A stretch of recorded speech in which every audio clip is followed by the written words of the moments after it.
Hello and welcome to the Fit and Free podcast. This is a podcast for women who want it all, to feel strong and confident in their bodies, as well as enjoying a sneaky mug on a Friday night.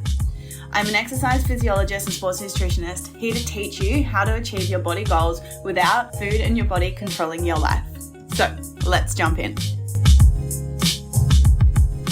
Happy freaking New Year, you guys, and welcome back to another episode of the Fit and Free podcast. Oh, how freaking amazing is a New Year's vibes? Oh, I love the feeling of a fresh year, new energy, new intentions, and the motivation for this time of year is just unmatched, really. And I think it's just an absolute vibe.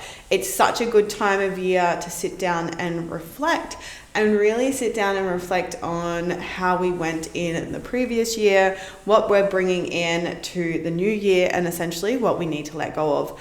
And this is what I wanted this episode to be about, is more of a practical episode for you guys that you can come back to again and again and again, really.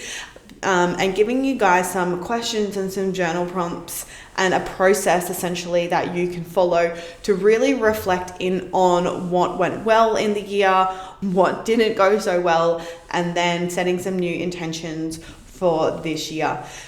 I personally don't really believe in the whole New Year's resolution thing. I did for such a long time. I remember writing down in my journal, this is the year that I'm going to lose the 5 kilos, that I'm going to tone up my stomach, that I'm going to get abs and all of the things. But what I know to be true, I was never successful because I was essentially setting myself up for these extremes and therefore setting myself up for failure. I was just trying to copy and paste something, be restrictive, and that to be my method of success. And what I know to be true is that does not work. And I was looking at some stats and it was crazy to really look at it because, 80% of weight loss goals fail and a staggering 91% of New Year's resolutions don't make it past the second week of February. When I read that statistic, I was like, holy shit, that is a lot. And to me, it makes so much sense, makes complete sense, because this time of year is, we do have that New Year motivation and that New Year vibe. But then, of course, once, February kicks in, the excitement, it's over, then it makes sense to why a lot of people are not successful. It's because once the motivation wears off is then where people have to rely on commitment and discipline and essentially self-trust, which a lot of people don't have. And that's why I am so big on, not only setting realistic goals, but also setting ourselves up with the right intentions and also doing things in a sustainable way.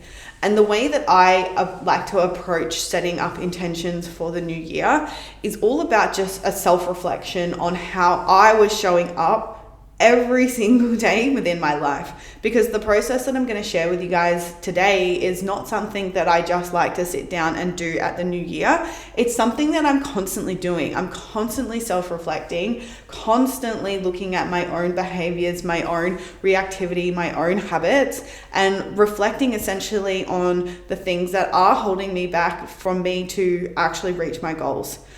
So this is exactly what I would be doing if I wanted to reach my health and fitness goals in 2025. Because at the end of the day, it's not necessarily about setting the goal. Well, yes, it's important. It's important to have our overall grand vision and where we want to go. Absolutely. What it's really about is changing the version of ourselves and who we are being day to day. And essentially, it's who you have to become to reach that goal. Because essentially, if we are not changing the way that we are showing up every single day, and what I mean by that is, for an example, if you have the goal of you want to lose fat, you want to build muscle, you want to tone up in 2025, but you're still so reactive with your triggers. Maybe the scale has gone up and the first thought you have is that you want to restrict your calories or go for a run. Or maybe you're in a pattern of, you set this goal, but then every evening you come home, you're stressed from work, maybe you're bored, and your first thing that you want to do is go eat.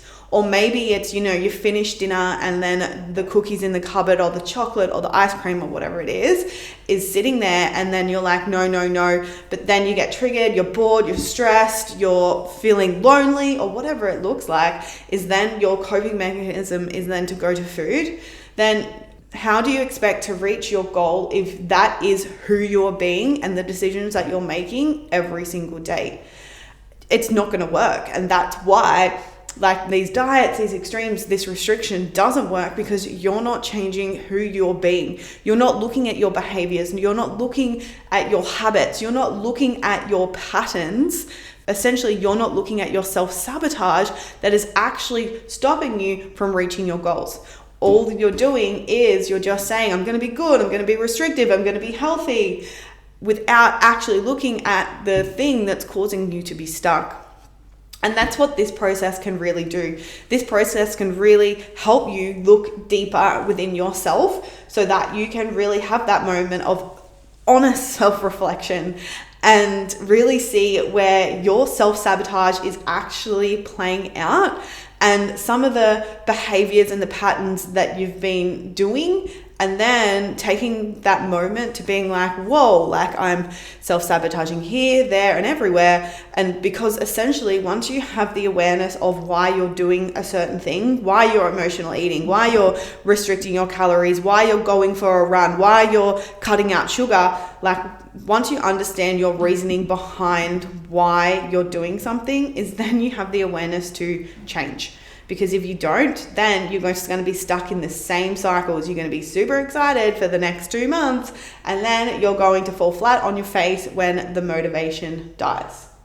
So, in order to break free of this pattern, these habits, all of these things, is what it comes down to is just reflecting. It comes down to self-reflection, and it really comes down to reflecting on what went wrong, what didn't go so well, what was holding me back, where was I fucking it up, where was I, overeating, where was I not following through on the things that I say that I was going to do, where was I acting out of integrity, where was I not able to trust myself, and then asking yourself why was this happening?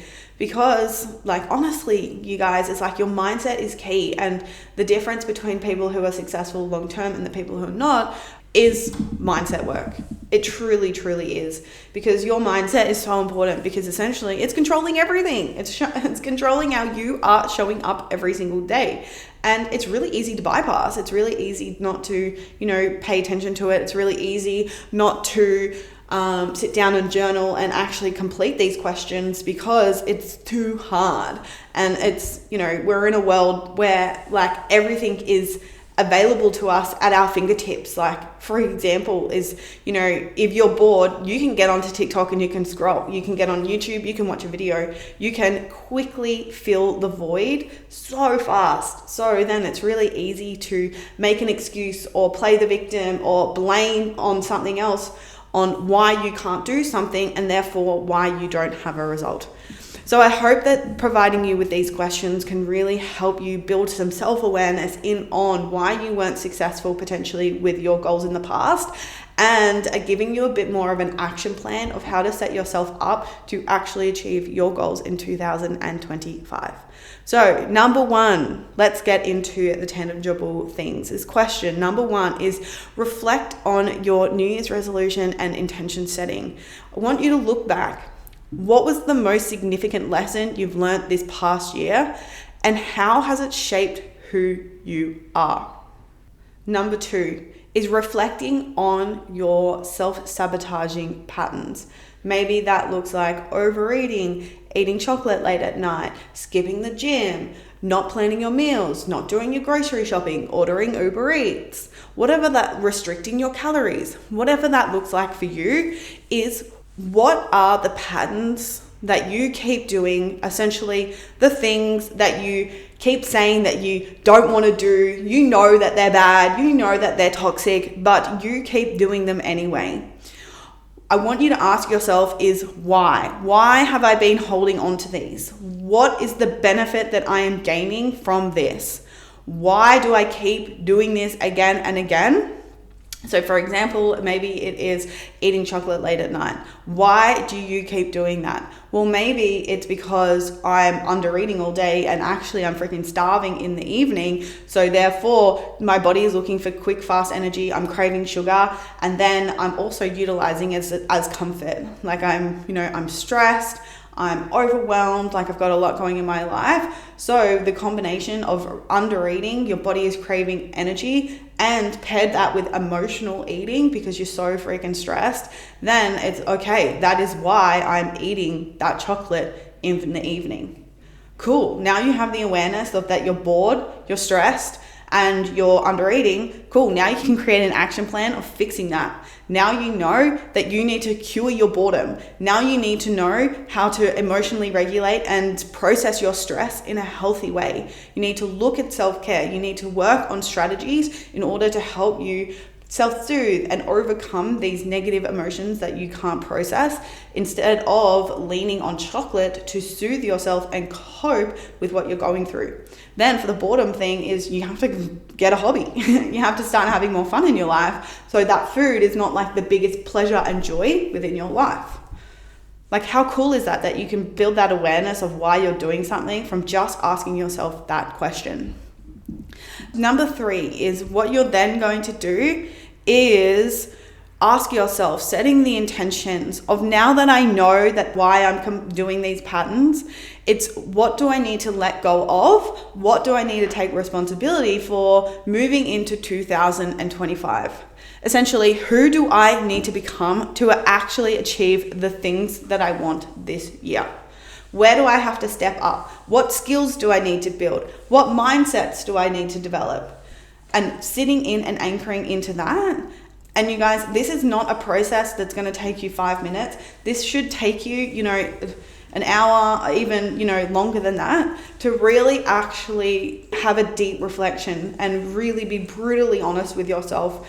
Because essentially that's how you're going to grow. That's how you're going to evolve. Because you could be the person that just continues to say that they're going to do something and then they never follow through. Or you could be the person that actually commits and actually sees amazing results within their life.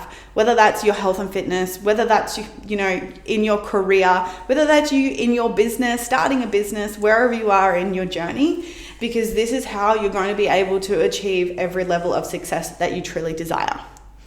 Then the last piece of this is making a promise to yourself. And one thing that my partner Niels has always taught me is a plan is a promise. Any plan that you make is essentially pinky swear, spit on it. So that is where you're going to follow through. Because, and again, it's asking yourself, it's like, how many times have you said that you're going to do something, but you actually haven't done it? Whether that's going to the gym, whether that's adding more veggies to your meals, whether that's drinking more water, whether that's being more intentional with your exercise, your training, whether that's cleaning your bathroom. Do you know what I mean? It's like, if it's happening somewhere, it's going to be happening in all areas of your life. So it's, what are the promises that you're going to keep for yourself for the coming year? And then how are you going to hold yourself accountable when things get hard? Because it's easy now. It's easy with the energy. It's easy this time of year when things are exciting. But what are you going to do when you're 8 weeks in and you're freaking like having a shit day? What happens when you get busy? What happens when you get stressed? What happens when you have X, Y, and Z, insert your thing? What are you going to do when things get hard? And how are you going to keep that promise to yourself? Because essentially, you guys, that's how you're going to be successful this year, is not give up when things are extremely difficult. Looking at any problem as an opportunity for you to grow and learn. Instead of shying away when you're not getting it right, when things are not working, when things feel hard, that's when you need to lean in and trust yourself more to keep going and keep pushing through. And the thing is that humans are designed for, safety and security and convenience. So a lot of the time when they get, when things are, rocky and unpleasant, is a lot of people will avoid, stop, make an excuse, play the victim, or blame it on something else. So this is my question for you, and I want you to write this down as well, is how will you hold yourself accountable when things get hard? building your emotional resilience is not going to just help you with your health and fitness goals. It's going to help you with every aspect of your life. So you guys, let me know how you feel after this podcast app in the DMs. Let me know if you complete this and what comes up for you. I love to hear it. But that is it from me. I know it's a short and sweet one today, but I just wanted to create something really tangible for you guys to really be able to sit and reflect on your own goals in 2025. Thank you for being here, and I'll see you guys in the next episode.